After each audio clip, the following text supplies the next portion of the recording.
Hello everyone, I'm Samantha, a Realtor with Bellalago Brokerage, Inc., located in Kissimmee, Florida, and this video is for all my aspiring homeowners. This is the steps to buying a home. It's going to be a lengthy video, so grab a snack and get comfortable. Okay, so your first step is get pre-approved. This part's very important. We can't go shopping without it. It's going to tell you your buying power, it's going to tell you your monthly payments and your interest rate. In order to get pre-approved, they're going to ask you for 2 years tax returns. They're going to check your assets, they're going to check your debts, your credit report, and your debt to income ratio. If you don't know any lenders, I do have some recommendations for you. I do know a couple lenders that have first-time home buyers programs, so down payment assistance and other programs like that.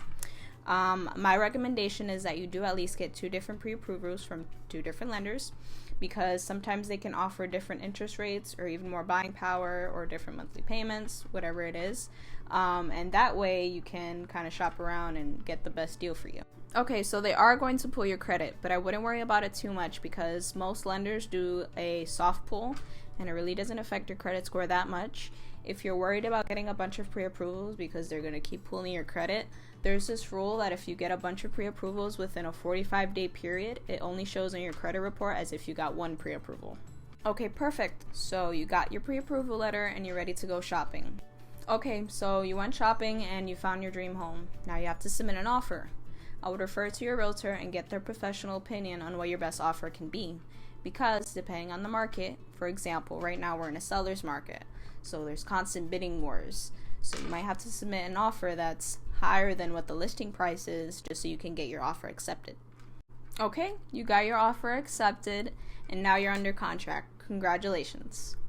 Okay, so the first contingency on the contract is the earnest money deposit. This is very important because it lets the seller know that if the deal falls through because you are at fault, they get to keep that money. Keep in mind that we're in a seller's market. So if the seller gets an offer that's identical to yours, but the earnest money deposit is higher, they're going to accept that offer. Okay, the next contingency is the home inspection. This is when you get an inspector, they inspect the property, and they give you the inspection report. This shows you if there's anything wrong with the house and typically can be used for negotiation. So for example, let's say you get the inspection report back and it says that the AC is leaking. You can go to the seller and you can tell them, hey, can you fix this for me? Otherwise, I'm not really happy with this property and I think I'm just gonna walk away. And typically they'll tell you, okay, I can compromise and I'll get this fixed for you. And that way we can move forward with the contract. Next is the appraisal contingency. This varies. You might not always have the appraisal contingency, but if you're buying with a loan, you're going to have that in there.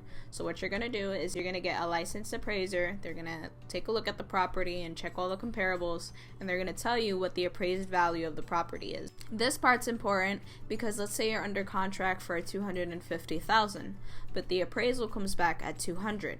The loan originator is not going to give you a loan with a $50,000 difference in appraisal. At that point, you would try to negotiate with the seller and see if they would be willing to lower the price. And that leads us to the title search. The title search is pretty simple and self-explanatory. They check the title to make sure there's no liens. If there are liens, that has to be dealt with before the house can be sold. Okay, so hopefully the title search comes back clear. Once it comes back clear, you just wait for the clear to close from the title company. Next is the final walkthrough. This is just before closing. You go to the house, you take a look around, and you make sure that everything was as when you first saw it. And last but not least, you closed. You're ready to move in, and you're now a homeowner. Okay, great. Now you know all the steps to buying a home. I hope this video helped. Again, I'm Samantha, a Realtor with Bellalago Brokerage, Inc., here for all your real estate needs.